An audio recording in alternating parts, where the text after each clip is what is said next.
to the Minutes to Win It podcast. I'm Jason Gilbo, JGilbo11. With me is Russell Clay at Russell J. Clay, breaking down tonight's NBA slate, and it's a good one. Looking at, you got 6 games over 200 totals there, one being under with Indiana San Antonio. Spurs have a nice 101 total to target, but Indiana just a 94 total, Memphis 95. Really unappealing options, but everyone else I like. Yeah, definitely. I think we're sort of looking at that Cleveland-Memphis game as one that has real blowout concerns, and with price considered and sort of the other players on the slate, you might not want to touch that game as much. The Clippers-Dallas game, I'm not sure I'm that in on either. I think most slates would be a different story, but with all the prices considered in that game, I'm not really in on that game as much either. Yeah, and we'll kind of go into that a little bit more when we break down positions, but I definitely with you there. I think because the other matchups are decent for most spots, it's a nice total to target, but I think price is considered, like you said, it's just not really in play for me that much tonight. You like Charlotte, Minnesota. I do as well. Big total, 214 there. Kings, New Orleans, also a good spot. Chicago, Milwaukee. Those are the 3 games I'm really eyeing right there. I think that's going to be my main range for my main core. I think you're with me as well. Right, and they're not only a combination of sort of good games and good plays, but the price is also good for a lot of those values. So, yeah, that's the 3 that I would say I'm building my cores around in my lineups. Yeah. The blowout concern, as you mentioned, Cleveland, Memphis, 12.5 points. Warriors, 14.5 point spread there. And we saw the Lakers beat the Warriors yesterday. You're not expecting any Orlando Magic, true magic to happen. No, I mean, at home, the Warriors take things personal. They're really trying for that record. So I don't see 2 games in a row against below 500 teams happening. And even if it is a blowout, I do think there's some intriguing upside sort of on a few players for the Magic, just based on how the salaries work out. But yeah, definitely blowout concern tonight. Yeah. Moving on to point guard, we're looking at a couple injury notes to talk about. Rondo, Rose, both with a little Q's next to the name, but they are probably ready to go for tonight's slate. The true questionables, Michael Carter-Williams and Norris Cole. Michael Carter-Williams more on the doubtful side. Cole, a true game time decision tonight. Bayless would be a big beneficiary from MCW sitting. Tony Douglas would be a huge punt play if Norris Cole was to sit tonight. Definitely. And those are the types of things we're looking at for this slate, because as things stand now, we're looking a little iffy for value. So those are things you really have to keep a close eye on, and this is going to be one of those nights. I mean, every night is like this, but you really need to watch until sort of tip off. Yeah, definitely, because things are going to open up, things are going to close. There's probably going to be some shifting around, and I'm hoping this news can come out early for both those so you can kind of make things happen. But either wait until you make your lineups till later on, or have plans in the backup to be ready to pivot to, because there could be some shifting news. But working our way up to the top plays here, as you mentioned, Jared Bayless would be solid, but in a kind of similar range. I like Darren Collison tonight. Getting big minutes, 32 over the last 5 games on average, averaging right around 25 fantasy points. Has 30-plus fantasy point upside for a pretty cheap price tag and a nice matchup against New Orleans. He's a good guy to get exposure to, and I don't mind him for value on this slate. Yeah, those are the 2 in that range that I'm looking at if I'm going to pay down. Tony Parker doesn't really appeal to me. George Hill, Ty Lawson is there, so you don't really know how that's going to shake out. And it's just those are the clear 2 options above in that range. Yeah, I'm with you there.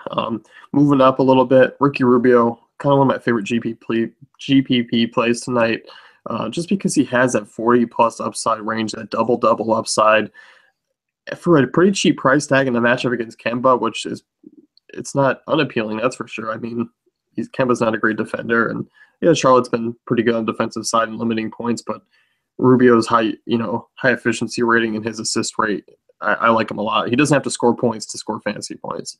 Yeah, and even before even before Rubio was even a guy we looked at, we just look at that game and we like that game.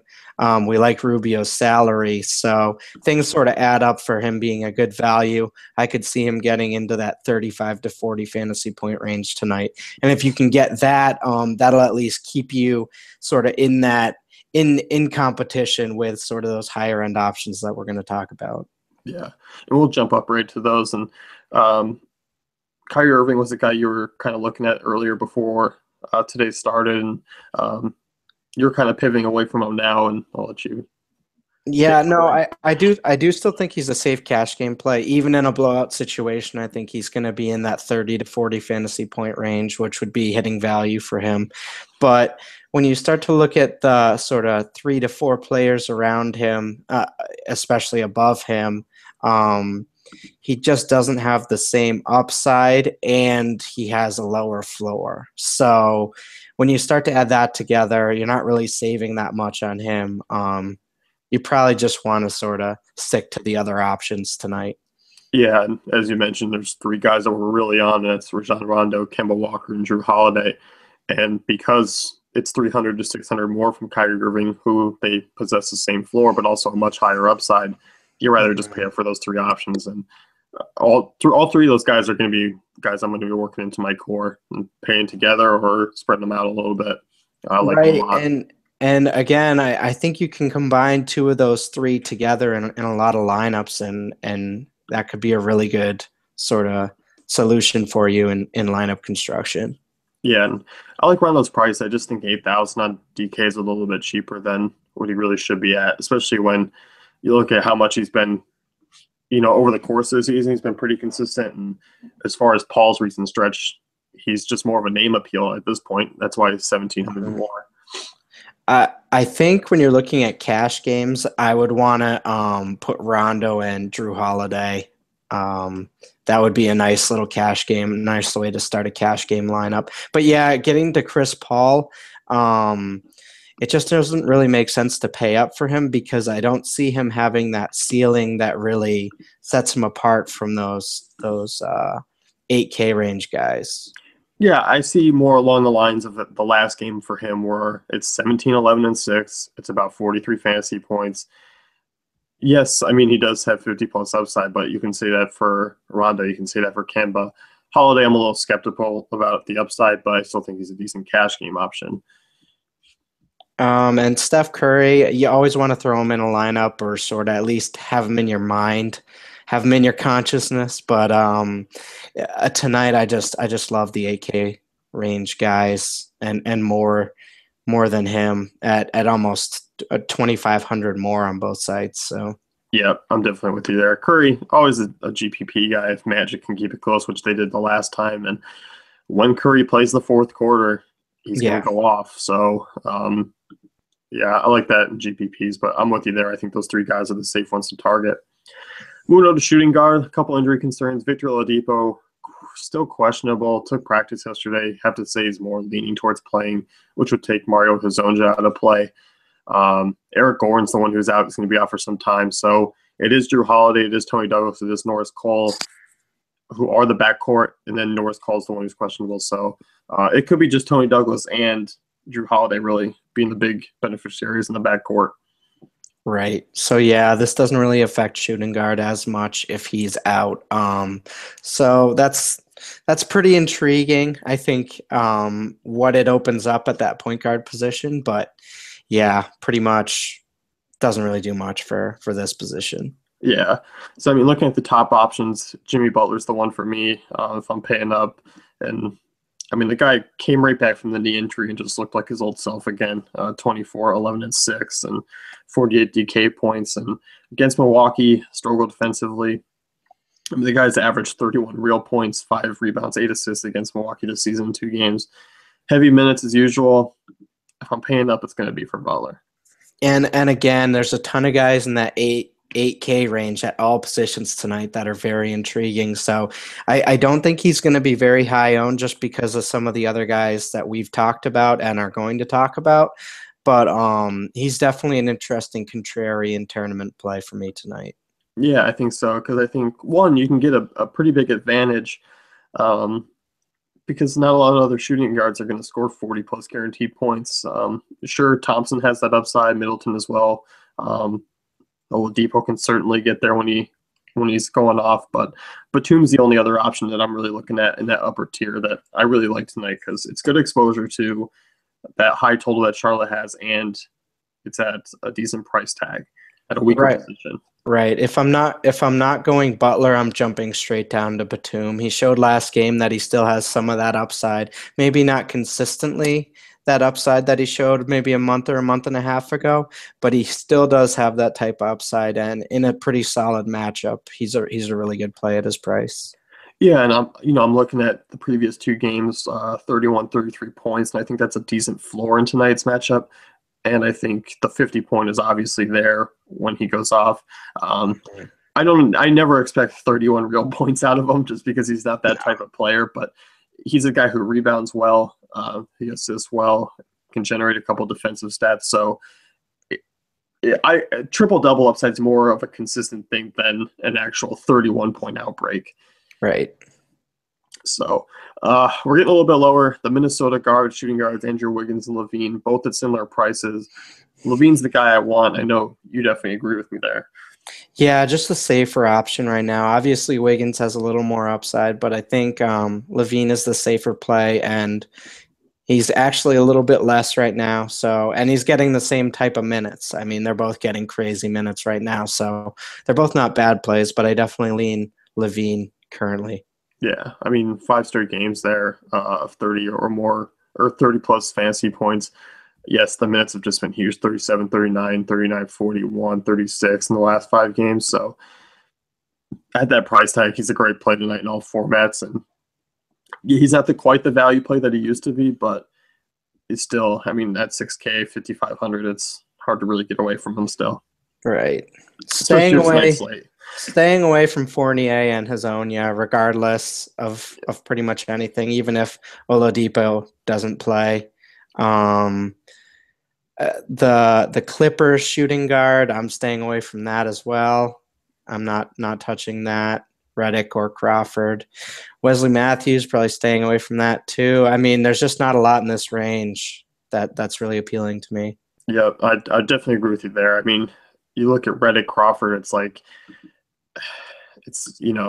they can bust, they can get you in the teens or they're going for 25. It's so up and down. And I just don't like the consistency that throwing all three of those guys brings because they're not great fantasy points per minute players. And not a lot of shooting guards are, but you're just looking in this range and might as well just pay down to these two cheaper options that you kind of have sold me on. Iman Shumpert as worth a play and worth a look tonight.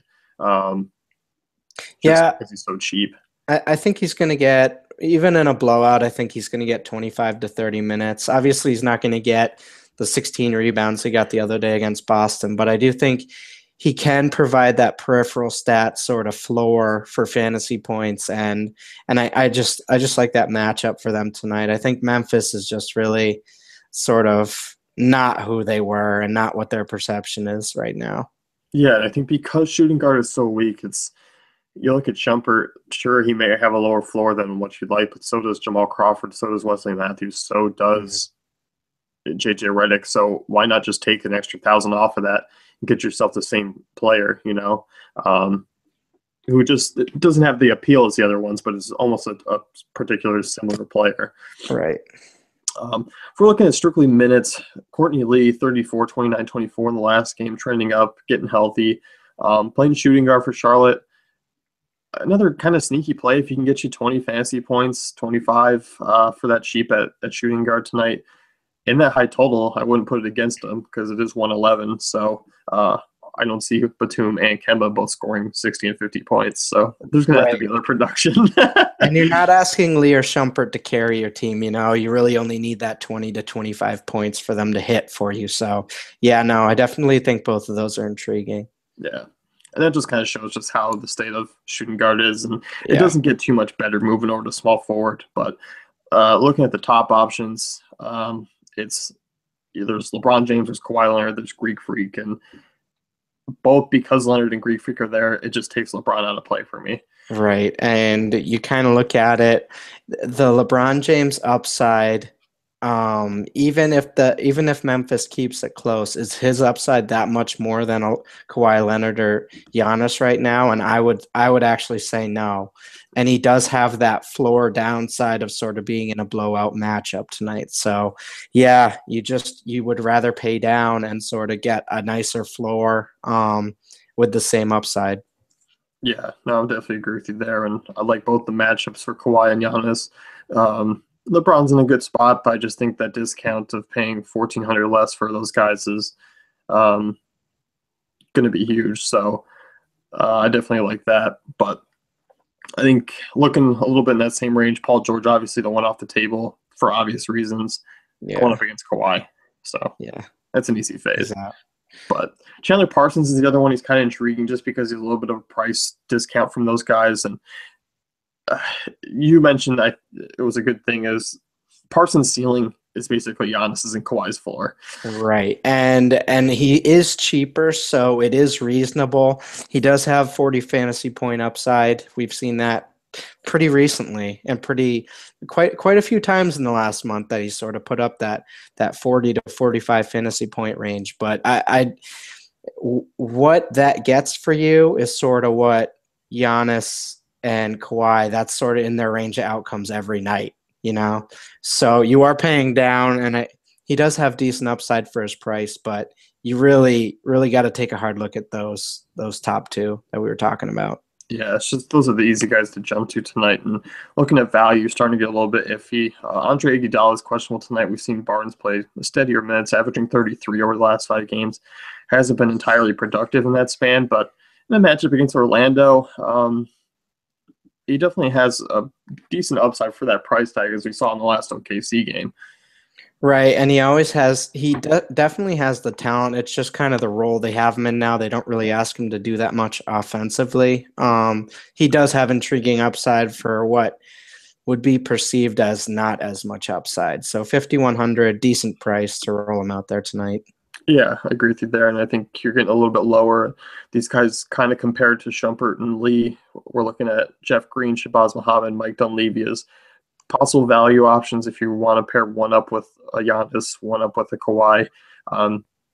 20 to 25 is where I can see them. Jeff Green a little bit more upside, a little bit heavier minutes for him. Right, and I mean, that kind of says what this slate is a little bit. There's a lot of really nice quality top end plays, but then there's just not much value. So I think one or two of those guys could pay off, but I think you could also see where one or two of those guys could get you 10 to 15 tonight. You know, that's sort of how it works with that type of range. But Jeff Green, I think, definitely has the highest upside in that group. Yeah, I'm with you there. Moving over to power forward, and this one is your better position. I mean, we're looking at your top guys here. It's DeMarcus Cousins, depending on the site you're talking about, but him and Anthony Davis, and you got quite a nice little way to be different if you want to pair one or the other here. And I'm curious to see who the higher owned play is. Is it Davis or is it Cousins on DK tonight? So your exposure to Cousins and Davis is probably going to hinge on who opens up for value. If sort of a Tony Douglas does open up in value, then I think that makes these guys a lot more viable than sort of the Kawhi Giannis route. I mean, maybe you could fit three of those guys in, but once you start to get into these guys that are 10K plus, it makes it a little harder in terms of roster construction. So yeah. I mean, both are in obvious spots to succeed. Mm-hmm. And yeah, I mean, it's just, I mean, they're easy plays, but I think the value is going to make them tough to fit in tonight. And there's a lot of guys in that 6K range that I really like. And I like Aldridge. Missed last game with a migraine, should be back tonight. That was kind of a game where everyone was kind of rested, so it didn't really surprise me. I mean, Aldridge could have had a hangnail, and Papa's like, oh, let's just rest you tonight. So that was the thing. But he should be back tonight. I really like him. Really like Jabari Parker. And I think recency bias is going to keep a lot of people off Gorshai Dang. Right. But he's got a great matchup against Charlotte. They're ranking the bottom 10 in defensive efficiency against power forwards. And he has a decent ceiling for his price. And the floor hasn't quite been there of late, so I think that'll scare people away. Right, and Draymond Green's price is getting down there. I think he's sort of in play for tournaments as a contrarian play. He's not going to be high owned tonight, so he's intriguing there. But yeah, I love Aldridge if he plays. He's been really, really consistent lately, and his price has strangely stayed pretty low. So that's another chance to hit a nice value right there. And I really like Aaron Gordon and Parker tonight. Probably leaning Parker over Gordon, but I do like both tonight. Yep, I'm definitely with you there. And a guy like Dirk is in a good spot as well. And that just range of players just makes it a little bit easier to pay up at the other positions because I'm not too inclined with paying up for power forward, but definitely solid plays. And looking at value, Taj Gibson looks to be probable tonight, so it kind of takes Bobby Portis out of play for me because he played 4 minutes against Houston with a fully healthy rotation finally outside Joakim Noah. That's concerning. Right. Yeah, no. And with Mirotic back, it kind of makes things a little complicated, but yeah, I think again I'm looking into that sort of higher mid range for power forward tonight. Yeah, and I mean, how can we not talk about David Lee? I mean, the guy's it's weird. You know, he comes off of Boston, didn't play much, and clearly he was ready to play because he steps into a role where he's seeing about 15 to 25 minutes a game, depending on how the game flow is. He's always been a great fantasy points per minute player, and now he's finally getting minutes, and it's showed. Yeah, he's been automatic. I mean, he had one semi-down game against Orlando, but he was only he's pretty reasonably priced right now. So I mean, his upside is crazy for his price right now. So yeah, he's a really nice option. Yeah, in that game against Orlando, 5 personal fouls in 14 minutes. Right. Maybe he would have been up in the 20 range, but in that 14 minutes, 18 DraftKings points. So the fantasy points per minute were still there. So he was still heading for a decent pace. Mm-hmm. Yeah, and I like the matchup for him. I think this is a game where it fits the bill a little bit. You see Lee play a little bit more minutes just because the Clippers team matches up that way. It's not an incredibly sizable team outside of DeAndre Jordan. Right. So anyone else you're really looking at tonight in power forward? Anyone Not really. I think Lee's a really nice value there, but beyond that, I don't see it worth paying down below him. I mean, if Aldridge for some weird reason doesn't play, David West is in play at a pretty decent price. But other than that, I think you're just going Lee or looking at those other higher options. Yeah, no, I definitely agree with you there. Moving over to center tonight, and it's a position once again you want to pay up for, but it's also tough because we don't have 8K remaining for average salary. Right. So, right. Pau Gasol, I like him a lot. I like Towns. Between the two, it's tough. I think I'm going to be leaning towards Gasol, but I can't fault you either way. Right, and I know Pau's coming off a big game, but I think I'm looking at this tonight as sort of another potential 50, 60 point output for him. He's been awesome when he's played full games this year. So yeah, that's another really nice value in that 8K range. Yep. Yeah, I definitely like him, and I think Towns is. I'm a bit hesitant to see who's going to be the contrarian play, or maybe it's just completely split. But I like Towns a lot too. Charlotte's front court's not that great. You know, they rank in the bottom half in rebounding. So Towns at that price tag, it's definitely intriguing. You know, just because of his high usage and high upside. Right, definitely. DeAndre Jordan, Nikola Vucevic, both at a similar price tag. Jordan's really struggled against Dallas this season, just averaging 29 fantasy points in 2 games. Maybe it's because of the offseason habits. I don't know. Maybe it's because of Mark Cuban's there, just giving him the eyes. Who knows? But yeah, I just don't like. I like the top 2 options so much that paying down, it's not enough to make it incentive to do it. You know? Yeah, and I agree with you there. And I think the same goes for Vuce. I mean, it's a decent matchup because Golden State's really struggled against centers, but Orlando's not going to be able to keep up by just feeding Vuce inside and hoping it, you know, stays close and hoping Golden State's shots off. Because that's really the only reason I see if he has any sort of upside is if Golden State's not playing well. Right. So, and I'm not counting on that to happen. And there is a guy lower whose price has dropped a little bit, and more so on DK Monroe, 6,300. Yeah, I mean that's just a juicy price for him. He is. I mean, I believe he's still coming off the bench, correct? Yeah. But he's still playing 30 plus minutes a night. I mean, he's going to get you that. He's going to be in that 30 to 40 fantasy point range every night. So that's nice, especially for cash games. And that price is so nice right now that he's definitely in play. Yeah, especially I mean, Chicago's really struggled against centers this season. They're a good rebounding team, but Monroe's pretty solid as well. He's averaged 15 and 12 against them this season in 2 games. Yeah, at that price tag, I mean, it's a good piece because maybe you just don't have the juice to pay up for Gasol in town, so you're looking at other options. But Monroe is not a bad fallback guy whatsoever. Right, because there's going to be lineups where you want to get two of those point guards in, two of those small forwards in, and then you're going to be sort of hurting for cap room by the time you get to sort of power forward and center. So Monroe might be able to bridge the gap a little bit. Yeah, and I think looking at lower options, there's a couple that are intriguing. Looking at Tim Duncan and Andrew Bogut's and Al Jefferson, I give me 5 more minutes on this guy in the court, and I'd be all over him. But it's a little bit risky. Yeah, You're pushing risk with all 3 centers. I think on DK, I don't mind it because you can roster 2. Maybe you'd throw a Monroe in there, you throw a Towns, a Gasol, and then maybe a matchup a Bogut or Jefferson, Duncan at the utility spot. I don't hate it. right. I don't think you're doing any of that in cash games, but if you're sort of looking at a tournament and you really want to pay up at the other spots, I think these guys are all in play. I think Bogut probably has the highest upside.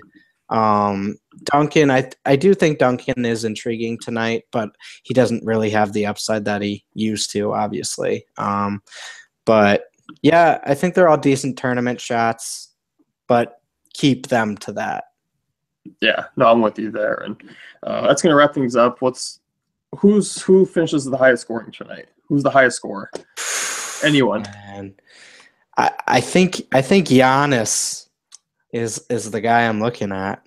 Yeah, I mean the dude's dropping triple doubles like every other game, so I definitely could see that. What about for you? I'm gonna say it's a Boogie night. I'm gonna. Oh, he's going with it. Yeah, I think it's 60 plus for Boogie.